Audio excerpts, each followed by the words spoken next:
Exodus chapter 9 verse 24. Malakas na malakas ang pag-ulan ng malalaking tipak ng yelo at sunod-sunod ang pagkidlat. Ito ang pinakamalakas na pag-ulan ng yelo sa kasaysayan ng Ehipto. Santiago chapter 1 verse 5. Ngunit kung sino man sa inyo ay kulang sa karunungan, humingi siya sa Diyos at siya'y bibigyan, sapagkat ang Diyos ay nagbibigay ng sagana at hindi nanunuwat. Pahayag chapter 17 verse 12. Ang 10 sungay na nakita mo ay 10 haring hindi pa naghahari, ngunit bibigyan sila ng kapangyarihang maghari kasama ng halimaw sa loob ng 1 oras.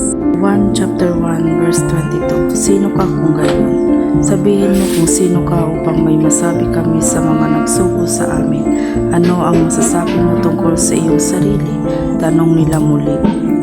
Pahayag chapter 20 verse 12. Nakita kong nakatayo sa harap ng trono ang mga namatay, maging dakila at hamak, at binuksan ng mga aklat. Binuksan ng isa pang aklat, ang aklat ng buhay. Hinatulan ang mga patay ayon sa kanilang ginawa, batay sa nakasulat sa mga aklat. Mateo chapter 7 verse 15. Mag-ingat kayo sa mga huwad na propeta. Lumalapit sila sa inyo na parang tupa, ngunit ang totoo'y mababangis na asong gubat. Ikalawang sulat ni Pedro chapter 1 verse 2. Sumagana nawa sa inyo ang kagandahang loob at kapayapaan ng Diyos sa pamamagitan ng inyong pagkakilala sa Kanya at sa ating Panginoong Hesus.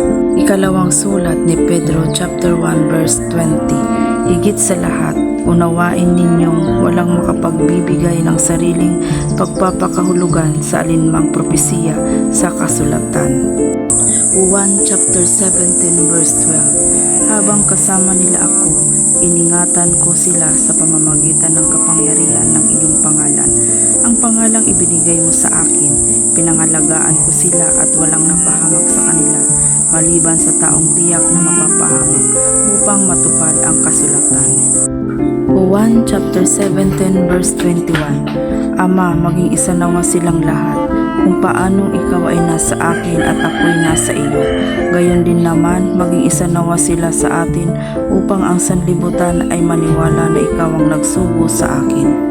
Lucas chapter 10 verse 15. At kayong mga taga-Kapernaum, nais pala ninyong itaas ang inyong sarili hanggang langit, ibabagsak kayo hanggang sa daigdig ng mga patay.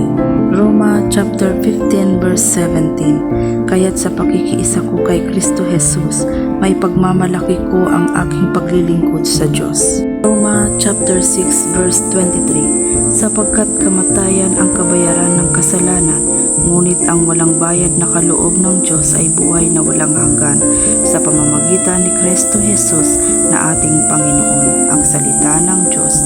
Salamat sa Diyos.